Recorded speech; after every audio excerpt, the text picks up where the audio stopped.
Hi everyone. आज हम लोग इस लेक्चर में इंजीनियरिंग ग्राफिक्स के मोस्ट इंपॉर्टेंट ऑब्जेक्टिव क्वेश्चन को डिस्कस करेंगे। इस लेक्चर में मैंने फर्स्ट यूनिट का कुछ इंपॉर्टेंट ऑब्जेक्टिव क्वेश्चन लिया है, जिससे कि चांसेस है कि अगर ये लेक्चर आप लोग देख लीजिएगा तो 20 में आपका कम से कम 2 to 5 क्वेश्चन, मिनिमम 2 क्वेश्चन तो रहना ही चाहिए, 2 क्वेश्चन के आसपास रहना चाहिए आपके ऑब्जेक्टिव क्वेश्चन में। 2 to 5 क्वेश्चन इसमें से रहने चाहिए, जहाँ तक मुझे उम्मीद है। तो आप लोग एक बार इसको कंप्लीट ज़रूर देखिएगा, खुद से प्रैक्टिस भी कीजिएगा। और ऑब्जेक्टिव क्वेश्चन का पीडीएफ वीडियो के डिस्क्रिप्शन में अटैच है। पीडीएफ आप चाहें तो पीडीएफ डाउनलोड कर लीजिएगा, उसमें भी ये सारे क्वेश्चन आंसर के साथ अवेलेबल है। और उसमें कुछ एक्स्ट्रा क्वेश्चन भी मैंने इंक्लूड किया है अदर चैप्टर्स से, जैसे कि आइसोमेट्रिक्स से भी इंक्लूड किया है, ऑर्थोग्राफिक्स से भी इंक्लूड किया है, फर्स्ट एंगल प्रोजेक्शन से भी इंक्लूड किया है, और कुछ सॉलिड के शेप से भी इंक्लूड किया है। तो वो सब भी उसमें इंक्लूड है। जैसे जैसे आपका चैप्टर कंप्लीट होता चला जाएगा वो सब भी कवर होता चला जाएगा। फिलहाल अभी हम लोग फर्स्ट चैप्टर पढ़े हैं अपने क्लासेस में, ऑनलाइन लेक्चर्स में। तो कुछ क्वेश्चन आप यहाँ से बना सकते हैं, और जो क्वेश्चन नहीं बना पा रहे होंगे वो आप यहाँ पर वीडियो में देखकर समझ लीजिएगा। तो लेक्चर शुरू करते हैं। कुछ न्यू टॉपिक भी आपका यहाँ पर बनाया जाएगा वीडियो ऑब्जेक्टिव क्वेश्चन का, वो देख लेंगे हम लोग। आज फिलहाल हमारा फर्स्ट ये लेक्चर है ऑब्जेक्टिव क्वेश्चन का, तो देख लेते हैं इसमें फर्स्ट क्वेश्चन क्या बोल रहा है। जिसका भी क्वेश्चन का आंसर आपको पता होगा, आप वीडियो के डिस्क्रिप्शन में उसका आंसर, राइट आंसर कर सकते हैं। जैसे कि अगर फर्स्ट का आंसर आपको अगर बी सी डी जो भी लग रहा होगा, आप उसका कमेंट राइट आंसर वीडियो के डिस्क्रिप्शन में कर सकते हैं कि आपके हिसाब से ये आंसर है। आगे जैसे वीडियो बढ़ेगा आप देख लीजिएगा आपका आंसर सही है या रॉन्ग है। तो देख लेते हैं फर्स्ट क्वेश्चन क्या है। Which of the following drawing tool is not use to set the drawing sheet on to the drawing board. बोल रहा है कि ड्राइंग बोर्ड पर हम लोगों को शीट को शेड करना है, तो इसमें से कौन सा टूल है जो है वो यूज़ हम लोग नहीं कर सकते हैं या यूज़ नहीं किया जाता है। तो देख लीजिए, फर्स्ट सबसे पहले ड्राइंग क्लिप्स है, तो ड्राइंग क्लिप्स का तो यूज़ हम लोग करते हैं। ड्राइंग पिन्स है, ड्राइंग पिन का भी यूज़ कर सकते हैं।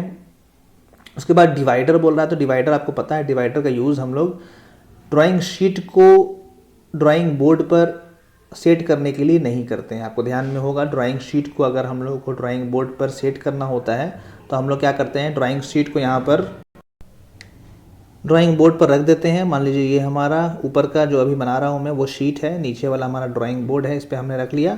साइड से हम लोग क्लिप लगा देते हैं या पिन लगा सकते हैं, इस टाइप से हम लोग करते हैं। ये ड्राइंग बोर्ड पर ड्राइंग शीट को, मान लीजिए नीचे वाला हमारा बोर्ड है, बोर्ड बड़ा ही होगा ड्राइंग शीट से, ये हमारा बोर्ड है, ऊपर वाला शीट है। तो शीट को हमें सेट करना है, तो सेट करने के लिए हम लोग ड्राइंग क्लिप्स यूज़ कर सकते हैं, ड्राइंग पिन यूज़ कर सकते हैं, और एडेसिव टेप भी हम लोग यूज़ करते हैं। टेप भी लगाकर आप शीट को सिंबल यहाँ पर सेट कर सकते हैं। तो कौन सा यूज़ नहीं कर सकते हैं, यहाँ पर क्वेश्चन में पूछ रहा है टूल इज़ नॉट यूज्ड, मतलब इसमें कौन सा यूज़ नहीं कर सकते हैं। तो इसका राइट आंसर क्या हो जाएगा, डिवाइडर हो जाएगा। ऑप्शन नंबर सी यहाँ पर राइट आंसर हो जाएगा। डिवाइडर का यूज़ हम लोग ड्राइंग शीट को सेट करने के लिए नहीं करते हैं। क्वेश्चन नंबर 2 देख लेते हैं। Name of the device used for the drawing curves which can not be drawn by A compass. बोल रहा है कंपास से जो हम लोग कर्व नहीं बनाते हैं, नहीं बना सकते हैं, वैसा कर्व को ड्रॉ करने के लिए कौन सा हम लोग डिवाइस यूज़ करते हैं। तो ये क्वेश्चन आपके ड्राइंग के एग्जाम में पहले बहुत बार आ चुका है, तो हो सकता है कि ग्राफिक्स के एग्जाम में भी आएगा, बिकॉज इंस्ट्रूमेंट आप लोग को भी पढ़ना है। तो इसमें से कौन सा कर्व बनाने के लिए हम लोग यूज़ करते हैं, कौन सा टूल है जो हम लोग जिसका यूज़ करते हैं कर्व बनाने के लिए, वैसा कर्व जो कंपास के हेल्प से हम लोग नहीं बना पाते हैं। बिकॉज कंपास के हेल्प से हम लोग सर्कल ही बना सकते हैं। मान लीजिए कोई कॉम्प्लिकेटेड कर्व आ गया, ऐसे करके ऐसे आ गया, तो उसका हम लोग कौन सा यहाँ पर डिवाइस है जो जिसका यूज़ हम लोग कर सकते हैं कर्व बनाने के लिए। तो आपको ध्यान में होगा, आपको बताया गया फ्रेंच कर्व एक ऐसा कर्व होता है जिसका हम लोग यूज़ करते हैं कॉम्प्लिकेटेड कर्व बनाने के लिए, जहाँ पर वैसा कर्व आता है जहाँ पर फ्री हैंड हम लोग नहीं बना पाते हैं या कंपास के हेल्प से नहीं बना पाते हैं। तो उस केस में हम लोग क्या करते हैं, फ्रेंच कर्व का यूज़, अगर हमें अच्छे से बनाना है उसको, तो फ्रेंच कर्व का यूज़ करके हम लोग कर्व बनाते हैं। तो फ्रेंच कर्व आपको दिखाया गया है जब मैं इंस्ट्रूमेंट का लेक्चर बता रहा था, वहाँ पर जब बोर्ड पर पढ़ा रहा था, यूट्यूब पे भी वीडियो अपलोड है, तो उस टाइप का आपको कुछ कर्व करके ऐसे करके दिखा होगा। तो फ्रेंच कर्व वैसा ही कुछ अलग अलग शेप का होता है जिसका यूज़ हम लोग डिफरेंट कर्व बनाने के लिए यूज़ करते हैं। तो answer right answer option number B हो जाएगा। आगे देख लेते हैं। क्वेश्चन नंबर 3 बोल रहा है एज पर BIS smallest size of the drawing board is denoted by. जो BIS है, ब्यूरो ऑफ इंडियन स्टैंडर्ड है, मतलब एक तरह का स्टैंडर्ड होता है जो ड्राइंग बोर्ड के लिए या ड्राइंग शीट के लिए बताता है। कहीं कहीं BIS देता है, कहीं कहीं ISI देता है, इंडियन स्टैंडर्ड करके दे देता है कहीं कहीं। तो दोनों में से कोई भी दे सकता है, आपको कंफ्यूज नहीं होना है। और कहीं कहीं BSI भी लिख देता है, तो आपको कंफ्यूज नहीं होना है, बट साइज़ के बारे में ही वो बात करेगा, आपको देखकर कंफ्यूज नहीं होना है उसको। तो एज पर BIS smallest size of drawing board बोल रहा है। ड्राइंग बोर्ड के लिए आपको बताया था जब क्लास में बता रहा था, तो या तो हम लोग B से बात करते हैं या तो डी से बात करते हैं, और शीट के लिए हमेशा हम लोग ए से बात करते हैं। तो यहाँ पर पहले बी या डी देख लीजिए कौन है, तो बी दिया हुआ है। तो इसका राइट आंसर कौन कौन हो सकता है, बी, ऑप्शन नंबर बी हो सकता है बिकॉज B1 है। ऑप्शन नंबर डी हो सकता है, ए तो नहीं होगा बिकॉज ये शीट को रिप्रेजेंट करता है, ये भी शीट को रिप्रेजेंट करता है। अब देख लेते हैं क्या बोल रहा है कि smallest size of drawing board. तो आपको बताया था कि जैसे जैसे हम लोग नंबरिंग बढ़ाते हैं वैसे वैसे साइज़ छोटा होता चला जाता है। B1 सबसे बड़ा यहाँ पर है गिवन क्वेश्चन में, अगर B2 होता तो वो उससे छोटा होता, B3 होता तो उससे छोटा होता, यहाँ पर ऑप्शन में B4 है तो B4 यहाँ पर सबसे छोटा है। तो राइट आंसर इसका कौन सा हो जाएगा, ऑप्शन नंबर डी जो हो जाएगा। स्मॉलेस्ट साइज़ पूछा है तो स्मॉलेस्ट साइज़ जो होगा ऑप्शन नंबर डी हो जाएगा। B4 जो है यहाँ पर ड्राइंग बोर्ड का सबसे स्मॉलेस्ट साइज़ है। आगे भी हम लोग कुछ क्वेश्चन सीट का देखेंगे, इसमें इंक्लूड मैंने किया है। The angle which we can not make using a single set square. Set square, अगर सिंगल सेट स्क्वायर हम लोग यूज़ कर रहे हैं तो उसमें से कौन सा एंगल हम लोग नहीं बना सकते हैं। तो आपको पता होगा दो तरीके का सेट स्क्वायर होता है, एक 90 डिग्री के साथ 45 बनाता है और एक 90 डिग्री के साथ 60 और 30 बनाता है। ये हमारा 60 है यहाँ पर, ये 30 है। तो दो तरीके का सेट स्क्वायर होता है, तो इसमें से कौन कौन सा नहीं बना सकते हैं वो पूछ रहा है सिंगल सेट स्क्वायर की हेल्प से। तो एक तो 45 डिग्री का हेल्प से हम डायरेक्ट 45 बना सकते हैं, 45 बना सकते हैं। दूसरा है हमारा 30 भी यहाँ बना हुआ है, 60 भी बना हुआ है, तो 30 भी बन सकता है, 60 भी बन सकता है। तो कौन नहीं बना सकते हैं पूछ रहा है, we can not make using a single set square. तो ऑप्शन नंबर कौन सा राइट आंसर हो जाएगा, 75 डिग्री जो है 75 डिग्री हम लोग डायरेक्टली हम लोग एक सेट स्क्वायर से नहीं बना सकते हैं, दो सेट स्क्वायर लाएंगे, अगर उसके हेल्प से बनाना है तब हम लोग बना सकते हैं। ऑप्शन नंबर डी यहाँ पर 75 डिग्री राइट आंसर हो जाएगा कि ये हम लोग नहीं बना सकते हैं। क्वेश्चन नंबर 5 देख लेते हैं। Which of the following instrument can be used to draw accurate perpendicular line, parallel lines and angular lines. तो आपको बताया गया था मिनी ड्राफ्टर एक ऐसा इंस्ट्रूमेंट होता है जिसमें क्या होता है, एल शेप का यहाँ पर एक स्केल लगा होता है और यहाँ पर एंगल के लिए भी कुछ बना हुआ होता है वहाँ पर प्रोटेक्टर टाइप का। तो यहाँ पर आप देख रहे होंगे अगर हमें पैरेलल लाइन बनाना है तो इसके हेल्प से बना सकते हैं, परपेंडिकुलर बनाना है तो इसके हेल्प से बना सकते हैं, एंगुलर बनाना है तो जो बीच में यहाँ पर कर्व जैसा दिया हुआ रहेगा, राउंड जैसा, प्रोटेक्टर जैसा, उसके हेल्प से हम लोग बना सकते हैं। तो इसका राइट आंसर ऑप्शन नंबर ए हो जाएगा, मिनी ड्राफ्टर। मिनी ड्राफ्टर एक ऐसा इंस्ट्रूमेंट है जिसके हेल्प से हम लोग पैरेलल लाइन भी बना सकते हैं, परपेंडिकुलर लाइन भी बना सकते हैं और एंगुलर लाइन भी बना सकते हैं। तो इसमें से हर एक क्वेश्चन में मैं आपको कुछ एक्स्ट्रा फैक्ट्स भी बता दे रहा हूँ, तो आपको ध्यान में रखना है, समझाते हुए आपको बता रहा हूँ, इसलिए थोड़ा सा टाइम लग रहा है, तो आपको ये पैनिक नहीं होना है कि ज़्यादा टाइम लग रहा है। यहाँ पर समझाते हुए आपको चीज़ों को बताया जा रहा है कि आप एक बार समझ लेंगे तो वो हमेशा आपको याद रहने वाला है। Hatching work is done by pencil. Hatching work अगर हमें करना है तो कौन से पेंसिल से करेंगे, तो आपको बताया था हैचिंग वर्क जब भी हम लोग करते हैं तो क्या करते हैं, कंटिन्यूअस थिन लाइन से करते हैं, कंटिन्यूअस थिन लाइन से करते हैं। तो कंटिन्यूअस थिन लाइन के लिए हम लोग कौन सा पेंसिल यूज़ कर सकते हैं, एच कर सकते हैं, 2H कर सकते हैं, 3H कर सकते हैं, ये सब हम लोग कर सकते हैं। तो ये सब जो ग्रेड होता है इसको हम लोग मीडियम ग्रेड बोलते हैं, मतलब मीडियम हार्ड है, मतलब बहुत ज़्यादा हार्ड नहीं है। बहुत ज़्यादा हार्ड के लिए हम लोग क्या करते हैं, 8H होता है, 9H होता है, वो सब बहुत ज़्यादा हार्ड होता है। तो इसको हम लोग बोलते हैं मीडियम ग्रेड है। तो यहाँ पर जो option number C right answer हो जाएगा कि hatching work is done by medium pencil. मतलब यहाँ पर मीडियम पेंसिल है, या तो एच से करेंगे या 2H से कर लेंगे या 3H से कर लेंगे, मीडियम पेंसिल से हम लोग हैचिंग वर्क यहाँ पर करते हैं। तो right answer option number C हो जाएगा। आगे देख लेते हैं हम लोग, हैचिंग वर्क हो गया, उसके बाद क्वेश्चन नंबर 7 देख लेते हैं। The angle which we can not make using both the set square. अगर दो सेट स्क्वायर हम लोग यूज़ करते हैं तो उसके बाद भी हम लोग उसको ड्रॉ नहीं कर पाते हैं, मतलब एंगल नहीं बना पाते हैं, तो वो कौन सा एंगल होगा। तो जब हम लोग दोनों सेट स्क्वायर यूज़ करेंगे तो क्या होता है, 45 यहाँ तो हो ही गया, उसके बाद एक होता है 30 और एक होता है 60। तो 30 और 60 हेल्प से और 45 के हेल्प से हम लोग क्या कर सकते हैं, 15 डिग्री के मल्टीप्लिकेशन के फॉर्म में जो भी एंगल होगा वो हम लोग बना सकते हैं। बिकॉज यहाँ 45 है, यहाँ 30 है, यहाँ 60 है, तो यहाँ पर दोनों को मिक्स करके दोनों की हेल्प से हम लोग क्या करते हैं, जैसे कि 45 माइनस 30 यहाँ पर 15 हो रहा है, 60 माइनस 45 यहाँ पर 15 हो रहा है। तो 15 डिग्री के मल्टीप्लिकेशन में जो भी एंगल ड्रॉ यहाँ पर हो रहा है ऑप्शन में है वो हम लोग ड्रॉ कर सकते हैं, अदरवाइज जो भी उसके अलावा जो दिया हुआ है वो हम लोग नहीं कर पाएंगे। तो 15 डिग्री तो ये तो खुद ड्रॉ हो सकता है, 105 है, 105 है, ये भी ड्रॉ हो सकता है, 165 है, ये भी 15 डिग्री के मल्टीप्लिकेशन में है तो ये भी ड्रॉ हो सकता है। ये जो आप देख रहे हैं ऑप्शन नंबर डी 125 ये 15 डिग्री के मल्टीप्लिकेशन में नहीं है, तो इसको हम लोग दो सेट स्क्वायर के हेल्प से ड्रॉ नहीं कर पाएंगे। ऑप्शन नंबर डी यहाँ पर राइट आंसर हो जाएगा। 125 डिग्री जो है वो एंगल हम लोग दो सेट स्क्वायर के हेल्प से, दो सेट स्क्वायर भी अगर यूज़ करेंगे तब भी ड्रॉ नहीं कर पाएंगे।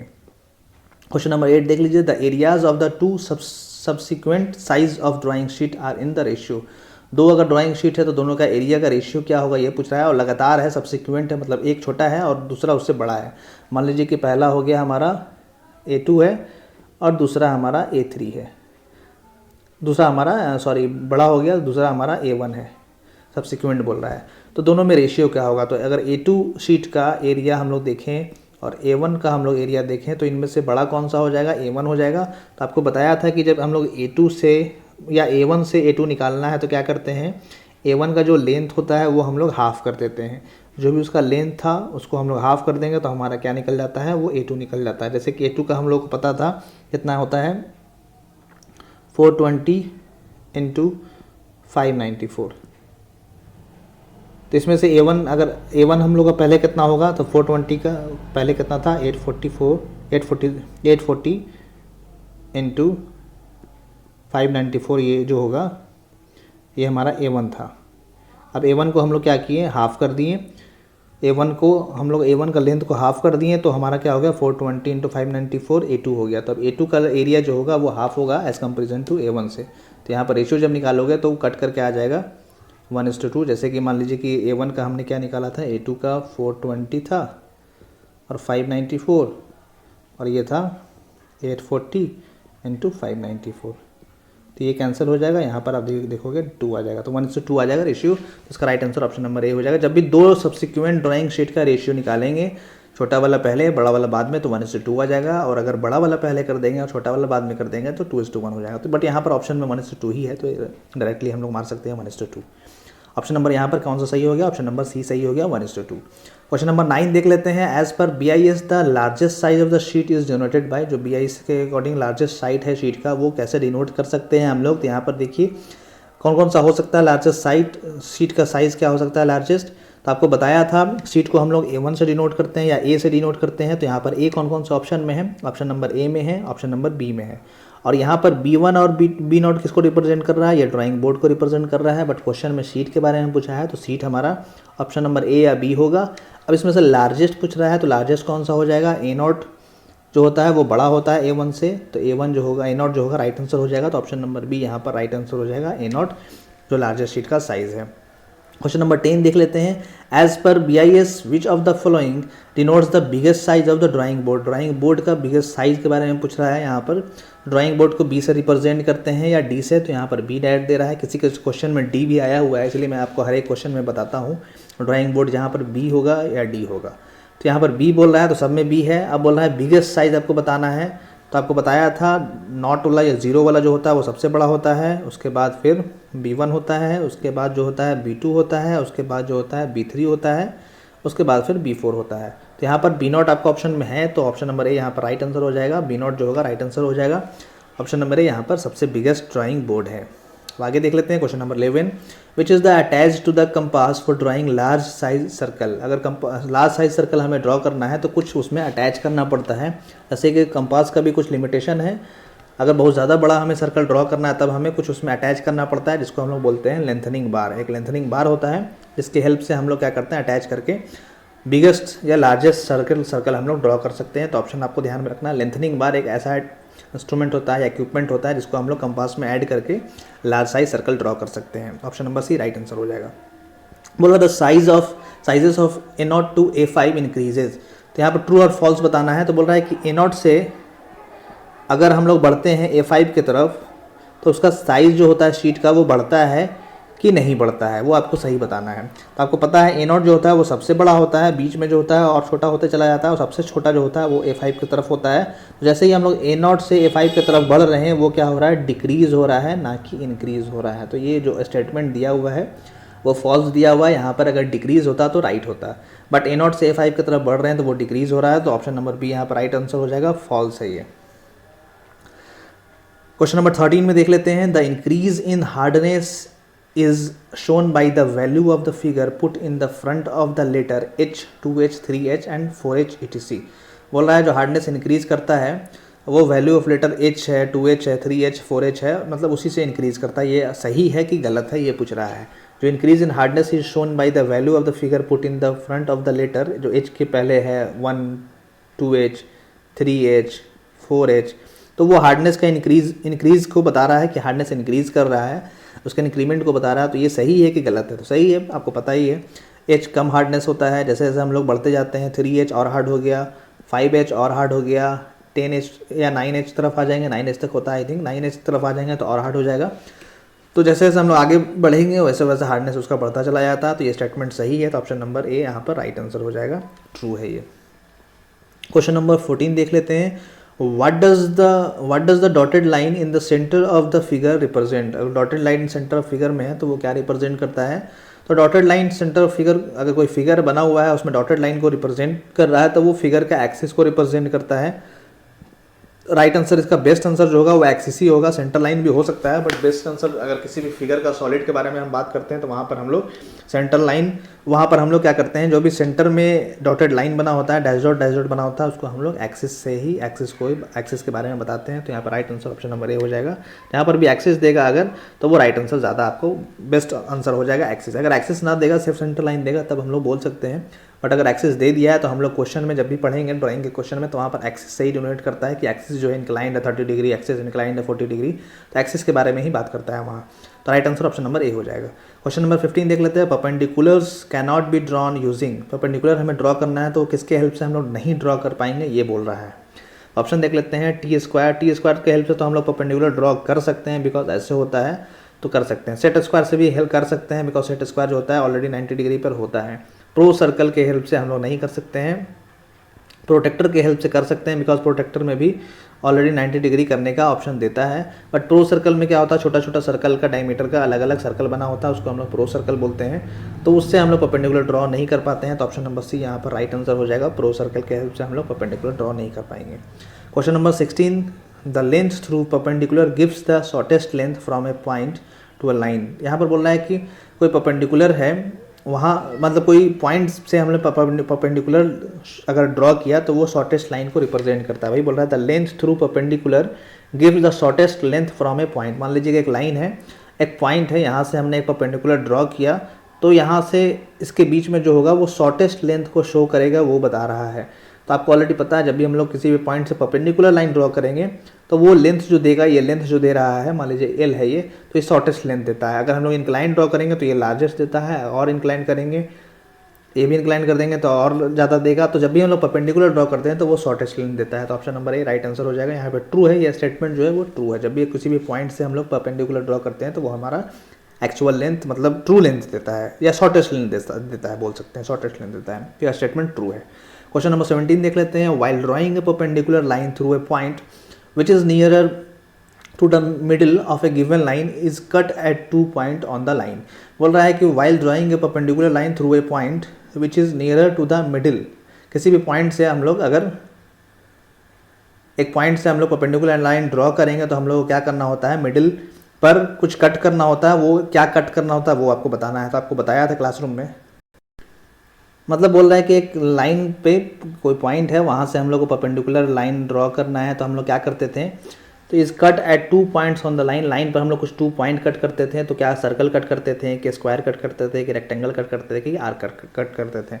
आपको यह ध्यान में होगा, यहाँ पर पॉइंट होता था तो हम लोग क्या करते थे, कंपास में अपने मन से एक आर्क लेते थे, 2 आर्क, एक आर्क इधर कट कर लेते थे लेफ्ट साइड, एक आर्क इधर कट कर लेते थे राइट साइड। इसी के हेल्प से हम लोग फिर ड्रॉ करते थे। जैसे ही हमारा कट हो जाता था फिर बाकी का प्रोसेस करते थे यहाँ पर। उसके बाद फिर आर्क लेने के बाद हम लोग आगे का प्रोसेस करते थे। ऊपर में फिर आर्क थोड़ा सा उसका लेंथ बढ़ा देते थे, फिर एक यहाँ पर रखकर हम लोग यहाँ कट करते थे, यहाँ पर रखकर यहाँ कट करते थे, इसको मिला देते थे, या फिर इसको नीचे भी कट कर सकते थे, इधर भी कट कर सकते थे, मिला देते थे, तो परपेंडिकुलर ड्रॉ होता था। 2 आर्क हम लोग यहाँ पर ड्रॉ करेंगे, वही यहाँ पर ऑप्शन में हो जाएगा कि अगर हम लोग किसी भी लाइन पर कोई पॉइंट है वहाँ पर परपेंडिकुलर ड्रॉ करना है तो 2 आर्क हम लोग कट करते हैं, तो वही हो जाएगा given line and arc is cut at 2 point on the line, मतलब 2 पॉइंट पर हम लोग आर्क को कट करेंगे, एक आर्क दोनों साइड हम लोग कट कर लेंगे। Option number D right answer हो जाएगा। क्वेश्चन नंबर 18 देख लेते हैं। The line given below is used for, जो लाइन दिया हुआ है वो किसके लिए हम लोग यूज़ करते हैं, तो ये आपको चैन थील लाइन है, तो इसका यूज़ आपको एक हो सकता है लेक्चर में आपको नहीं बताया गया होगा, वहाँ पर आप यहाँ पर देख लीजिए। हिडन आउटलाइन के लिए हम लोग कभी नहीं यूज़ करेंगे, जब भी हिडन आउटलाइन हमको शो करना होता है डैश थीन लाइन यूज़ करते हैं। हिडन एजेस के लिए भी नहीं करेंगे, हिडन एजेस तो वही हो गया हिडन आउटलाइन। डायमेंशन लाइनिंग के लिए कंटिन्यूअस थीन लाइन यूज़ करते हैं। तो बच गया कौन, हमारा कटिंग प्लेन।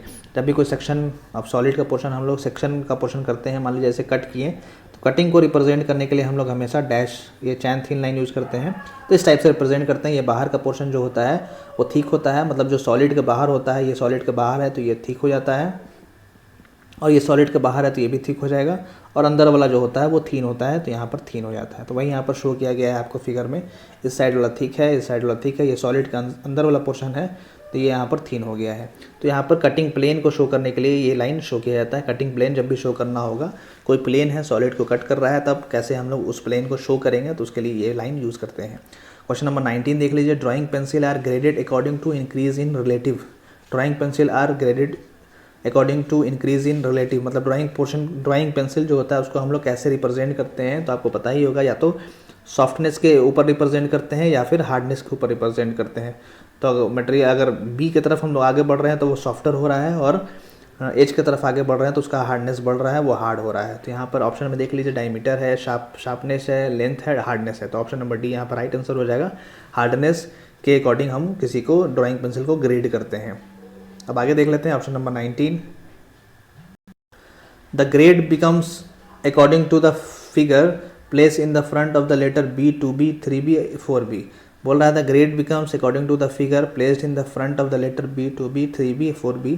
तो ये जो बता रहा है B है, 2B है, 3B है, 4B है, ये हार्डनेस को बता रहा है कि सॉफ्टनेस को बता रहा है, वो यहाँ पर बताना है। तो the grade becomes softer according to the figure place in the front of the letter B, 2B, 3B, 4B। मतलब B है तो जैसे जैसे हम B की तरफ आगे बढ़ेंगे, 4B की तरफ चले जाएंगे, तो वो जो होता चला जाएगा वो सॉफ्टर होता चला जाता है, तो उसी को रिप्रेजेंट कर रहा है कि सॉफ्टर हो रहा है। तो ऑप्शन नंबर डी यहाँ पर राइट आंसर हो जाएगा। क्वेश्चन नंबर 21 में आते हैं। Which of the following tools is use to draw only horizontal line. Horizontal line draw करने के लिए कौन सा टूल्स हम लोग यूज़ करते हैं। सिर्फ ओनली हॉरिजॉन्टल लाइन बोल रहा है यहाँ पर, वैसा टूल बताना है जो सिर्फ हॉरिजॉन्टल लाइन के लिए यूज़ करते हैं। तो आप देख लीजिए ऑप्शन में क्या है। ऑप्शन नंबर में डिवाइडर तो नहीं करेंगे, प्रोटेक्टर भी नहीं करेंगे, फ्रेंच कर्व भी नहीं करेंगे, तो ऑप्शन नंबर सी यहाँ पर राइट आंसर हो जाएगा। टी स्क्वायर का यूज़ हम लोग करते हैं सिर्फ हॉरिजॉन्टल लाइन जब भी हम लोग को ड्रॉ करना होता है, तो वहाँ पर हम लोग टी स्क्वायर का यूज़ करते हैं। Option number C right answer हो जाएगा। क्वेश्चन नंबर 22 देख लेते हैं। According to the Indian standard institution what is the size of the designation A2 in mm। A2 का साइज़ हमारा पूछ रहा है, तो अभी आपको लेक्चर में बता रहा था A2 का साइज़ कितना होता है। 420 × 594 जो होता है वो A2 का साइज़ होता है।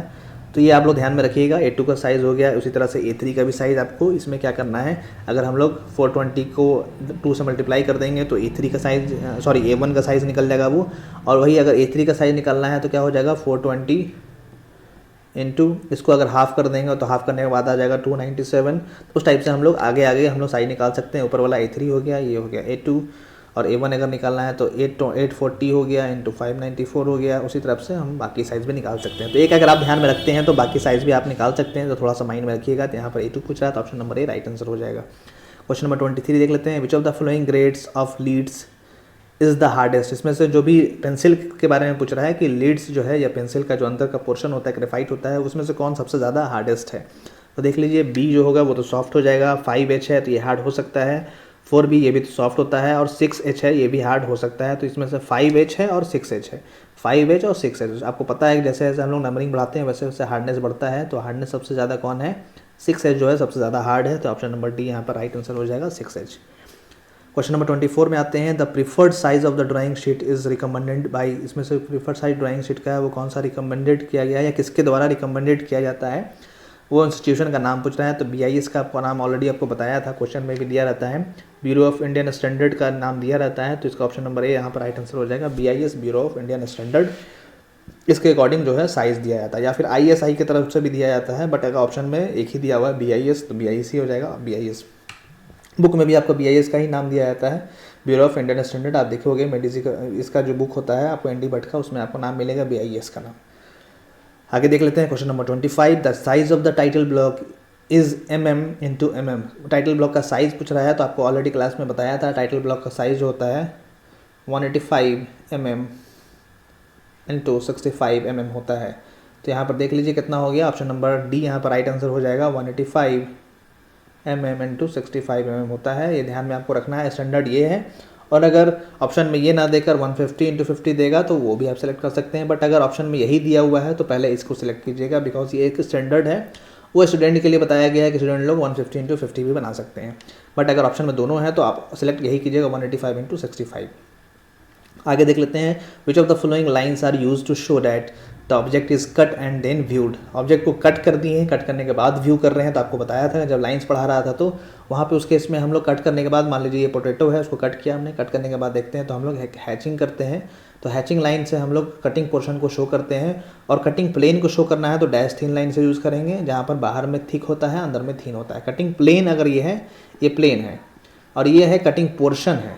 कटिंग पोर्शन को अगर शो करना है या देख रहे हैं कटिंग करने के बाद, तब हम लोगों को क्या दिख रहा है, तो उस केस में हैचिंग दिखता है। तो यहाँ पर फर्स्ट तो होगा नहीं, हिडन लेडर नहीं होगा, सेंटर लाइन नहीं होगा, हैचिंग लाइन से होगा, वो होगा right answer. Which of the following lines are use to show that the object is cut and then viewed. तो हैचिंग लाइन से हम लोग उसको शो करते हैं, कटिंग वाले लाइन को। तो ये हमारा लास्ट क्वेश्चन था।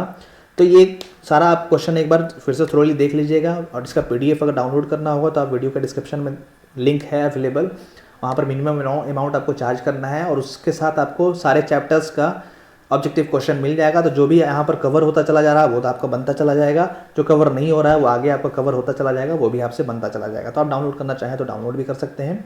इसके बाद हम लोग कुछ शेप का क्वेश्चन देख लेंगे। शेप का क्वेश्चन भी आपका आ सकता है, हेक्सागोनल, पेंटागोनल, कोई रेक्टेंगल है उसको रोटेट करेंगे तो क्या बनेगा। तो शेप का क्वेश्चन भी एक बार हम लोग देख लेंगे कि शेप का क्वेश्चन से क्या क्या आ सकता है, वो भी हम लोग एक बार क्वेश्चन बनाकर देख लेंगे कि उससे क्या हो सकता है। उसके बाद स्केल का क्वेश्चन भी देख लेंगे। तो फर्स्ट चैप्टर हम लोग कंप्लीट कर लेंगे, ये अभी जो आज हमने कंप्लीट किया, और एक स्केल हमने कंप्लीट कर लेना है, और एक शेप का एक्स्ट्रा हम लोग देख लेंगे, बिकॉज ड्राइंग, इंजीनियरिंग ड्राइंग में शेप से भी क्वेश्चन काफ़ी ज़्यादा आते थे, तो इसलिए हम लोग उसको भी छोड़ेंगे नहीं, आपको समझाते हुए शेप के बारे में भी बता दिया जाएगा। तो पहले एक शेप का लेक्चर आपका ले लिया जाएगा अलग से, उसके बाद फिर उसका क्वेश्चन भी करा दिया जाएगा। तो वीडियो के यहाँ पर स्टॉप करते हैं। इससे रिलेटेड जो भी डाउट होगा आप कमेंट बॉक्स में कमेंट कर सकते हैं। वीडियो को देखने के लिए थैंक यू सो मच। कुछ भी डाउट होगा आप तो चलिए टेलीग्राम ऐप डाउनलोड कर लीजिए, वहाँ पर भी इंजीनियर्स आधार ग्रुप बना हुआ है, उसका लिंक भी डिस्क्रिप्शन में प्रोवाइडेड है। आप चाहें तो लिंक पर क्लिक करके टेलीग्राम ऐप डाउनलोड पहले कर लीजिएगा, और लिंक पर क्लिक करके इंजीनियर्स आधार ग्रुप ज्वाइन कर लीजिएगा। फेसबुक पर पेज बना हुआ है, वो भी आप ज्वाइन कर सकते हैं। एक pekun.in का भी लिंक है, अगर वीडियो पसंद आया होगा और चैनल से आपको बेनिफिट मिल रहा है फ्री ऑफ कॉस्ट, तो pekun.in पर क्लिक करके आप चैनल को कुछ अमाउंट जो होता है डोनेट कर सकते हैं। आपके मन के ऊपर है, डोनेट करना चाहें तो आप डोनेट कर सकते हैं, जिससे कि चैनल को कुछ पर्सनली हेल्प हो जाएगा, बिकॉज सारे काफ़ी इक्विपमेंट्स भी हमें परचेज करने होते हैं, तो उससे कि बेनिफिट भी मिल जाएगा। तो आप डोनेट करना चाहें तो आप डोनेट भी कर सकते हैं। वीडियो को देखने के बाद लाइक भी कर दीजिएगा और सब्सक्राइब भी कर दीजिएगा चैनल को, और दोस्तों के साथ, फ्रेंड्स के साथ शेयर भी कर दीजिएगा। Thank you so much.